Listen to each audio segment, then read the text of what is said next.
Alors c'est vrai que la FIFA, dans sa réflexion et dans les idées qu'elle émet ces derniers temps, on se pose beaucoup de questions. La Coupe du Monde a 48 équipes, plus de hors-jeu, ça c'est la règle la plus folle en tout cas, ou l'idée en tout cas la plus indisciplinée, je dirais, de la FIFA de vouloir supprimer la règle pour le hors-jeu.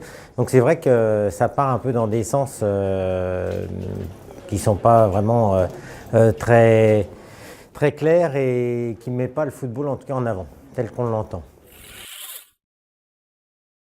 Je pense que le football peut évoluer, doit évoluer au fil du temps, mais avec des saupoudrages de nouvelles lois.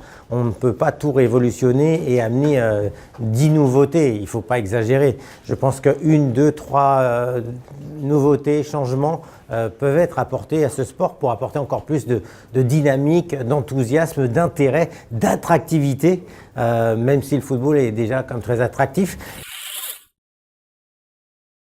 Dans le football, sans cette règle principale et primordiale du football qui est hors-jeu, le football n'existerait pas. Ça serait une tuerie aujourd'hui de voir des joueurs qui ne bougeraient plus leur popotin en restant dans les 20 derniers mètres. Il y a une dominante athlétique qui est importante dans le football et on ne voit pas le football sans cette règle essentielle et qui est l'intelligence et l'essence même de ce sport. Qui est le hors-jeu. Alors la suspension temporaire, c'est quelque chose de très intéressant. Je pense qu'il va falloir développer cette chose-là. Et j'espère qu'on va le voir très prochainement sur les terrains de football. Il y a eu le carton blanc qui a été initié il y a quelques temps au niveau national, dans les districts, je crois, en région parisienne notamment. Et je pense que ça serait une très belle initiative de sanctionner les joueurs d'une expulsion. Alors après, peut-être pas 5 minutes, peut-être 10 minutes pour apporter encore plus de force à cette nouvelle réglementation qui serait vraiment un point fort et une nouveauté très intéressante dans ce sport.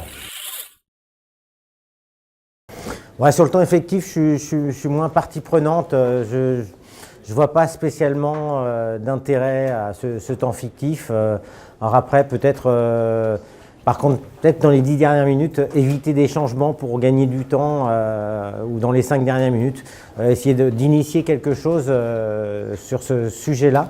Mais sur le temps effectif, je ne vois pas l'intérêt.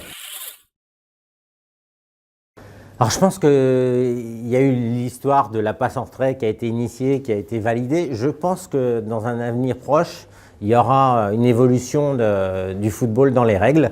Alors laquelle prioritairement, je ne suis pas à la place des décideurs. Moi, en tout cas, j'en émettrais une que je n'ai pas vue. En tout cas, c'est que tous les coups francs soient directs et sans mur. Voilà, et ça serait quasiment pour des coups francs à proximité de la cage adverse, des sources d'intérêt pour pouvoir marquer un but. Voilà, donc on a chacun dans notre tête des petites idées. Moi, je propose celle-là en tout cas.